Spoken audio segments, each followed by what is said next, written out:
हाँ जी, देखिएगा आज का अपना जो टारगेट है वो ये है कि भी एप्लीकेशन लोड बैलेंसर को अपने किस तरीके से यूज कर सकते हैं या प्रैक्टिकली डेमोन्स्ट्रेट करना है load balancer. Application load balancer के लिए अपनों ने एक रीजन में अपनों ने दो अवेलेबिलिटी जोन लिए और उन उन दोनों ही जोन में एक एक EC2 आपने क्रिएट कर दिया। दोनों में एक एक EC2 आपने बना दिया और दोनों ही EC2 में फर्स्ट ऑफ ऑल अपने ने यहाँ पे एक एक वेब सर्वर डिप्लॉय कर दिया। ओके, सबसे पहला काम वेब सर्वर को डिप्लॉय कर दिया। अब दोनों के दोनों वेब सर्वर या EC2 बनाने के बाद में अपने को सबसे पहला काम तो यही है कि भी आपका वेब सर्वर प्रॉपर तरीके से प्रोसेस करे। ठीक है, उसके बाद में अपना जो टारगेट रहता है वो ये रहता है कि भी अपने लोड बैलेंसर को बनाना। ठीक है, जब भी लोड बैलेंसर बनाते हैं तो लोड बैलेंसर में अपने पास में पता है लिसनर्स होते हैं और टारगेट्स होते हैं। लिसनर्स बेसिकली लॉजिकल एंटिटी है। जब भी लोड बैलेंसर बनाते हैं तो लोड बैलेंसर इंटरनेट फेसिंग होता है ये अपना। ठीक है, और देन क्लाइंट जो होगा वो किसी EC2 को जाने बगैर वो सिर्फ और सिर्फ लोड बैलेंसर को जानेगा, यानी कि इसकी क्लाइंट की रिक्वेस्ट लोड बैलेंसर तक जाएगी।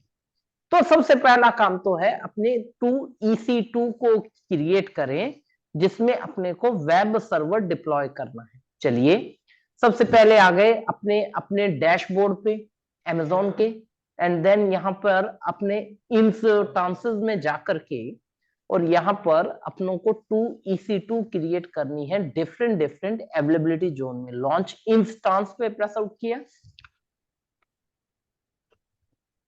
देन मैं नेमिंग दे देता हूं यहां पर इसे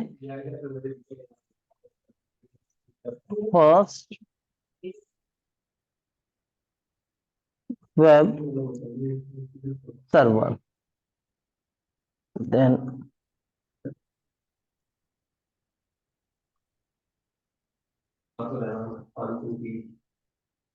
ठीक है, first web server, then Windows लिया। 2012 भी ले रहा हूं मैं विंडोज का 2012 वर्जन। देन विंडोज तैयार कर लिया। विंडोज को तैयार करने के बाद में T2 माइक्रो मशीन लिया। की पेयर बना लेते हैं ELB हाइफन की के नेम से अपनों ने एक पैम फाइल जो है वो प्रिपेयर कर ली और जिसे डाउनलोड ऑप्शन में अपनों ने रखा हुआ है। ओके, नाउ अब इससे आगे बढ़े, अवेलेबिलिटी जोन अपने खुद देना चाह रहे हैं तो सबनेट जो है वो आपका AP साउथ 1A में, पहली मशीन AP साउथ 1A में बना रहे हैं। पब्लिक IP अनेबल्ड है। देन विजार्ड्स में अपने RDP आपका अलाउ है। ठीक है, देन इसी के साथ साथ अपने को इसमें HTTP और चाहिए प्रोटोकॉल, तो HTTP के लिए आपका HTTP क्योंकि वेब है, देन कस्टम एनीवेयर कहीं से भी एक्सेस कर सकते हो। देन ये अपनों ने एक रूल डिफाइन कर दिया है एंड देन 30 GB का वॉल्यूम आपका बनेगा। ओके, अब ये आपका पूरा मशीन क्रिएट यहाँ पे कर रहा है। देखिए ये सक्सेसफुली लॉन्च हो गया है, तो अपना पहला मशीन लॉन्च हो गया है यहाँ पर। ओके, जो कि ये यहाँ पे तैयार कर रहा है। तब तक अपने दूसरे मशीन को बना लेते हैं। सेकेंड EC2 को अब अपने को सेकेंड अवेलेबिलिटी जोन में बनाना है।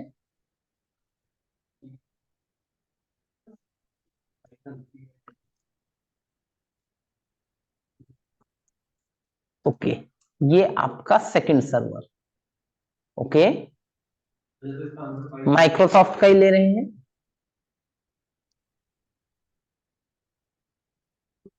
देन 2012 भी लिया है यहाँ पर, T2 माइक्रो है। की पेयर अपने वही काम में ले रहे हैं जो अपनों ने लास्ट टाइम जो बनाया है। लास्ट टाइम की पेयर कौन सा बनाया है?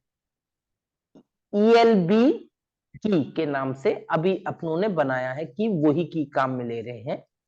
नेटवर्क में गए तो वीपीसी में, डिफॉल्ट वीपीसी में अवेलेबिलिटी जोन सेकंड में बना रहे हैं हम, ठीक है। एपी साउथ 1B, पहले वाला 1A में है। एंड सिक्योरिटी ग्रुप अपने एक नया सिक्योरिटी ग्रुप लेना है या उसी में को ही काम में अब लेना है, ये डिपेंड करता है, ठीक है। तो एग्जिस्टिंग में जाकर के आप उस सिक्योरिटी ग्रुप को आप ऐड आप कर सकते हैं जो अभी आपने लिया है। तो अभी वाले का कैसे पता अब चलेगा? तो या तो देखना पड़ेगा, तो ऐसा करते एक एक नया ही बना लेते हैं, ओके। एक न्यू को बना रहे हैं एंड देन रूल में डिफाइन कर रहे हैं HTTP, क्योंकि basically load balancer web applications के लिए लगा रहे हैं पर। तो that means port number 80 allow किया है यहां पर, और 80 पोर्ट को प्रोसेस करके देन यहां पे इसे भी लॉन्च अप कर दिया। तो अपने पास में दोनों ही ये बन गए हैं EC2। अब दोनों EC2 तो बन गई, फर्स्ट वाली अब रनिंग मोड में आ गई है, तो फर्स्ट वाली EC2 को एक्सेस करके तब तक अपने उसे उस पे एक एक वेब सर्वर को डिप्लॉय कर देते हैं। देन RDP यहां पे गेट पासवर्ड पे गए। गेट पासवर्ड के लिए अपने पास में अपलोड प्राइवेट की, देखिए इंटरफेस चेंज अब कर दिया है पहले कंपेरेटिव। देन डिक्रिप्ट किया, डिक्रिप्ट करने पे ये आ गया पासवर्ड। रिमोट डेस्कटॉप किया डाउनलोड, देन एक्सेस किया,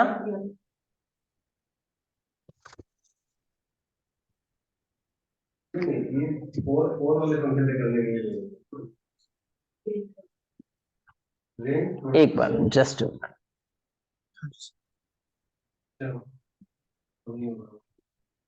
हाँ जी, यस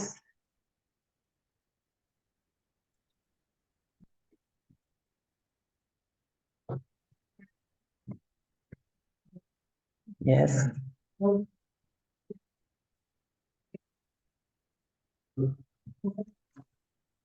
यहाँ पर पासवर्ड में यहाँ दिक्कत आ रही है, मल्टीपल टाइम्स दिया है F चेक। इसका नाम सही है, ऊपर रिवर्स रिवर्स रिवर्स ये मैंने डाल दिया ऊपर है ना।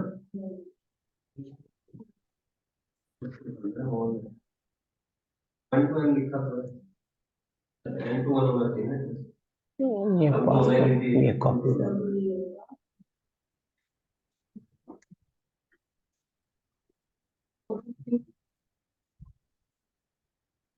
यस ठीक है, चलिए ये हो गए अपने कनेक्ट हो गए।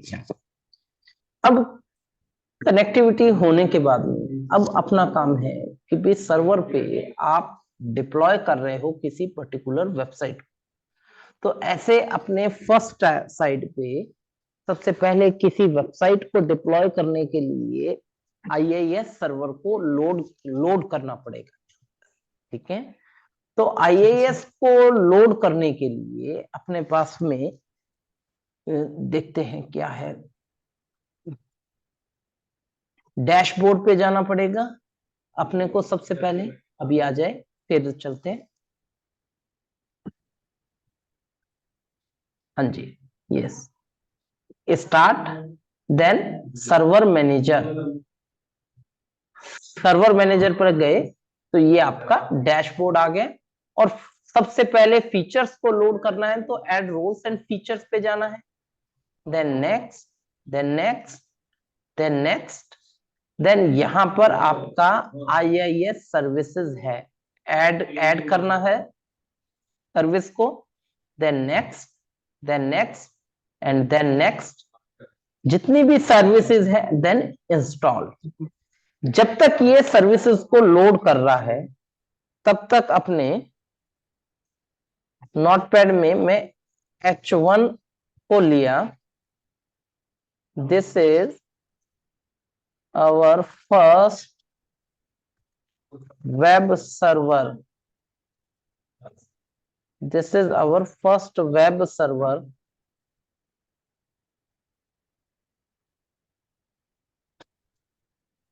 style then color is equal to red। Basically अब इस फाइल को सेव करना है तो जब भी अपने IIS लोड करते हैं तो IIS लोड करने पर सी ड्राइव में inetpub फोल्डर बन जाता है आपका। inetpub में www रूट जो कि एज ए वेब सर्वर की होम डायरेक्टरी है। तो पेज का नाम index.html, ये अपनों ने नेमिंग यहाँ पे इस फाइल को दिया है। तो ये आपका एक फाइल बन गया है, ठीक है। और सक्सेसफुली अपने पास में टोटल सर्विसेज लोड हो गई है। तो अब सबसे पहली चीज, यदि सर्वर प्रॉपर तरीके से बनेगा तो अपने को ये यहाँ पर मिल भी जाएगा। देखिएगा, मैं आपको दिखाता हूं।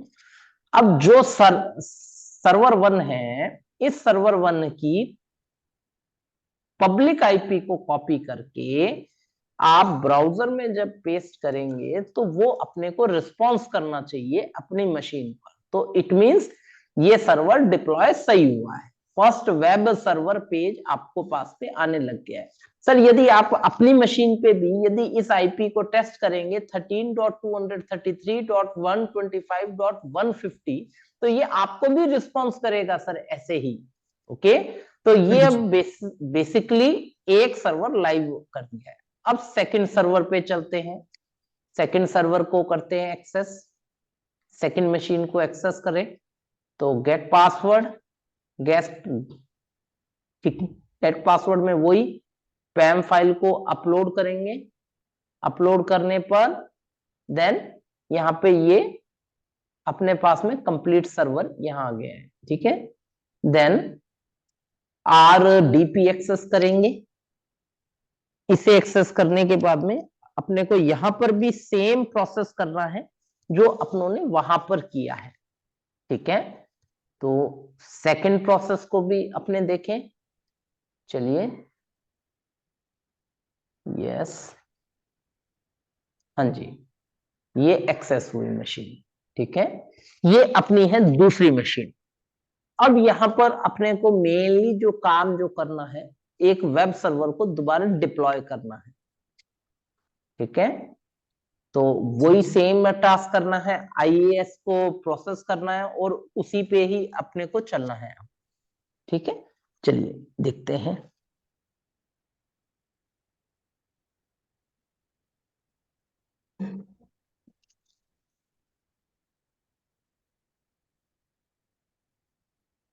हाँ जी, अब यहां पे गए server manager, add roles and features, then next, then next, then next, then IIS को अपलोड करना है, IIS के फीचर्स लेने हैं, then add feature, then next, then next, then next, then next and then install. Now अब यहां पर वही काम करना है, आपका नोटपैड एक्सेस करके H1 टैग में स्टाइल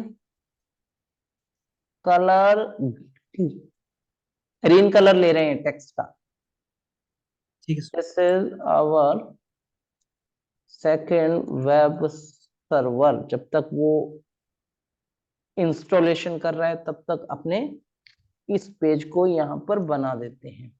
inetpub में जाना है, वहीं ड्राइव C में inetpub www root and then page का नेम रखते हैं index.html। ओके, देन ये अपनों ने इस पेज को यहाँ पे बना दिया है और सर्विसेज भी लोड कर दी गई है पूरी पूरी। देन बढ़े यहां से आगे, देन मिनिमाइज करते हैं, और मिनिमाइज करने के बाद में अपने को वहीं पर चलना है इंस्टांसेस में। देन सेकंड वेब सर्वर का अपने को आईपी एड्रेस मिल गया है। देन सेकंड सर्वर भी अपना अब रनिंग मोड में है। देखो दोनों सर्वर रनिंग मोड में है, तो ये तो हुआ कि भी अपने दोनों EC2 बन गए। अब अपना जो मेन जो टास्क है वो ये है, लोड बैलेंसर पे काम कैसे हो।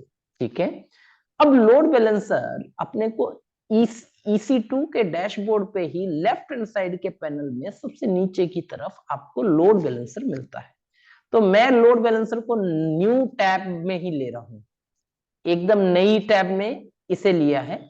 अब लोड बैलेंसर जब भी बनाते हैं तो लोड बैलेंसर में अपने पास में क्रिएट लोड बैलेंसर, अपने पास में 4 टाइप के लोड बैलेंसर हैं, उनमें से आज सिर्फ एप्लीकेशन लोड बैलेंसर को देख रहे हैं। ठीक है, अब देखिए सबसे पहला काम create load balancer. Load balancer का नेम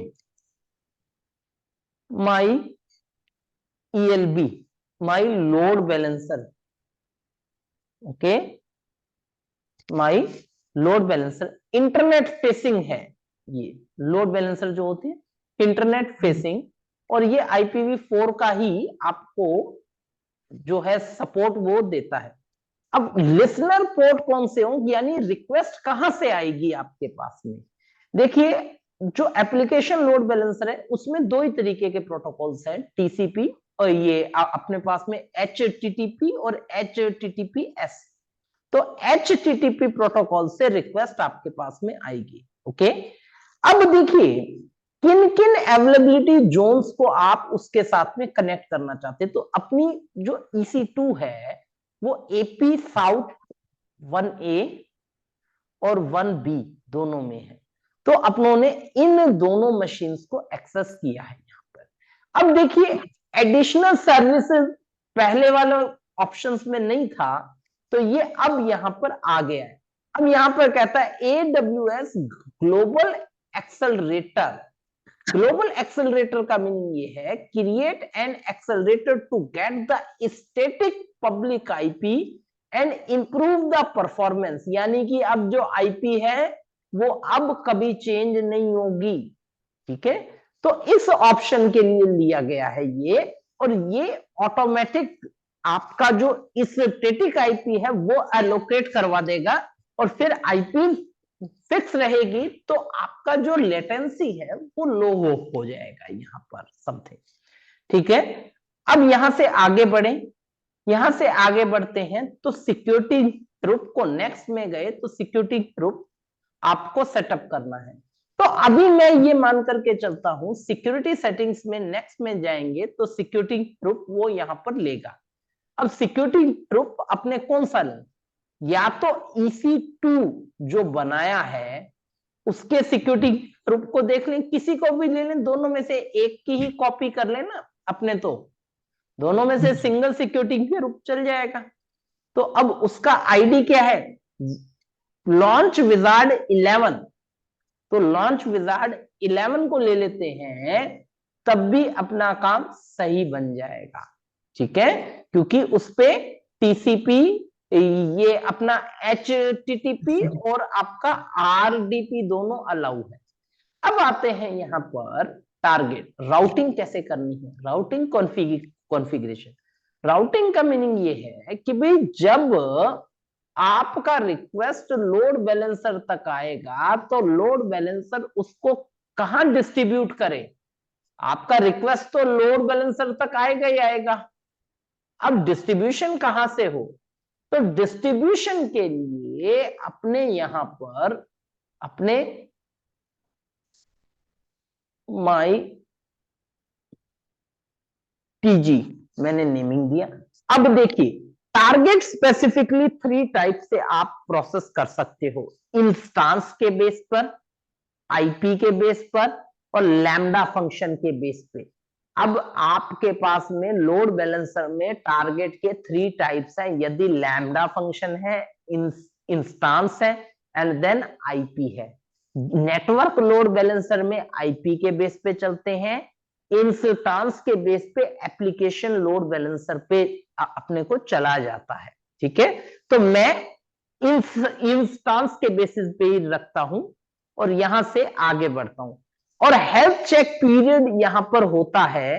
अब देखिए हेल्थ चेक का मीनिंग क्या है, लोड बैलेंसर हर मशीन को टेस्ट करेगा कि भाई क्या वो सही है या नहीं। यहाँ पे हेल्थी थ्रेशोल्ड भी है, अनहेल्थी थ्रेशोल्ड भी है, रिक्वेस्ट टाइम आउट भी है, टाइम आउट भी है, इंटरवल भी है और सक्सेस कोड। यदि कोई मशीन हेल्थी है और उसके लिए रिस्पॉन्स कोड 200 आता है। हेल्थी थ्रेशोल्ड का मीनिंग क्या है, कॉन्जिक्यूटिव हेल्थ चेक करने के लिए आपको वो 2 ब्लॉक्स देता है। यहां पर ये मैं अभी आगे डिस्कशन में रखूंगा। कॉन्जिक्यूटिव हेल्थ चेक करना, जैसे मान लीजिए अभी हेल्थ चेक किया तो रिस्पॉन्स नहीं आया, फिर वो 30 सेकेंड्स आफ्टर दोबारा टेस्टिंग करेगा, हेल्थ चेक करेगा। यदि हेल्थ चेक रिस्पॉन्स नहीं आता है तो वो 30 सेकेंड्स के इंटरवल में वो उसे अनहेल्थी वो मेंशन कर देता है। तो कितनी बार अनहेल्थी होगा, 2 बारी बाई डिफॉल्ट होता है और 5 टाइम हेल्थी थ्रेशोल्ड वो लेता है। ये कुछ वैल्यूज है जिसको मैं फर्दर डिस्कशन में रखूंगा आपके साथ। ठीक है, अब रजिस्टर टारगेट, ये इंपॉर्टेंट है। अभी तक देखिए आपने लोड बैलेंसर बनाया है परंतु कोई भी मशीन उसके टारगेट का हिस्सा नहीं है। अब एक एक करके मुझे उन EC2 को इस लोड बैलेंसर का हिस्सा बनाना पड़ेगा। तो मैंने EC2 को किया select, add to registered option पे गया, अनदर मशीन को मैंने फिर से लिया एंड देन दूसरी मशीन को भी यहां पे अपनों ने रजिस्टर्ड टारगेट में मेंशन कर दिया। अब ये इसके लोड बैलेंसर का पार्ट है। दोनों EC2 अब लोड बैलेंसर का पार्ट है, रिव्यू एंड क्रिएट। और यहां पर आपने एक पूरा का पूरा यहां पर एक लोड बैलेंसर क्रिएट कर दिया। क्रिएट बटन पे प्रेस आउट करेंगे, ये आपका लोड बैलेंसर बन गया है और टारगेट भी लग गए हैं। अब ये लोड बैलेंसर जब बना है तो लोड बैलेंसर को बनने में प्रोविजनिंग में थोड़ा टाइम लेता है ये यहाँ पर। और इसमें नीचे की तरफ अपने पास में देखिए ये डीएनएस नेम क्या है कि भाई ये यहाँ पर इसका एक डीएनएस यहाँ क्रिएट कर दिया गया है। ओके, अब आप पीछे किसी EC2 को जानने की नीड नहीं है अब आपको कोई भी, क्योंकि अब आपके पास में रेफरेंस रहेगा इस डीएनएस का। ये जो लोड बैलेंसर बनाया है तो इसका एक डीएनएस रिकॉर्ड वो डिफॉल्ट बना देता है, तो वो अपने पास में रहता है। देखिए प्रोविजनिंग मोड में ही। अब मैंने इसे कॉपी किया, अब यहां पर मैं इस डीएनएस रिकॉर्ड को प्रोसेस करता हूं। अभी तक वो कोई रिस्पॉन्स नहीं कर रहा, प्रोविजनिंग जैसे ही कंप्लीट हो जाएगी अपनी, देखिएगा प्रोविजनिंग कर रहा है, ये भी कंप्लीट होने वाला है। वैसे वो उसने रिस्पॉन्स करना शुरू कर दिए, देखिएगा।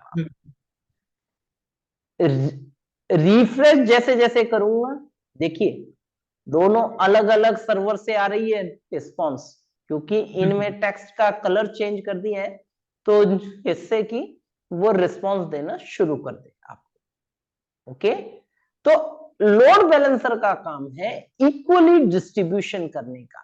देखिए ये आ गया है, एक्टिव आ गया है। ठीक है, तो इस तरीके से आपका लोड बैलेंसर प्रोसेस करता है। अब जैसे सपोज दैट कि भी आपने कोई थर्ड EC2 बनाया और वो EC2 यदि आपके लोड बैलेंसर का पार्ट नहीं है, लोड बैलेंसर का पार्ट नहीं है, तो वो EC2 जो है वो आपके लोड बैलेंसर के साथ में अटैच नहीं है। तो आपका सबसे पहला काम है जितनी EC2 बने उन्हें रजिस्टर्ड करवाना पड़ेगा आपको, और जो भी एडिटिंग आप करना चाहते हैं डिस्क्रिप्शन में तो लोड बैलेंसर को जब जब सेलेक्ट करोगे तो बेसिक कॉन्फ़िगरेशन नीचे की तरफ जब आप देखेंगे तो edit IP address type, IP address को एडिट कर सकते हो, जो जो अवेलेबिलिटी जोन लिए उनको भी बदल सकते हो आप।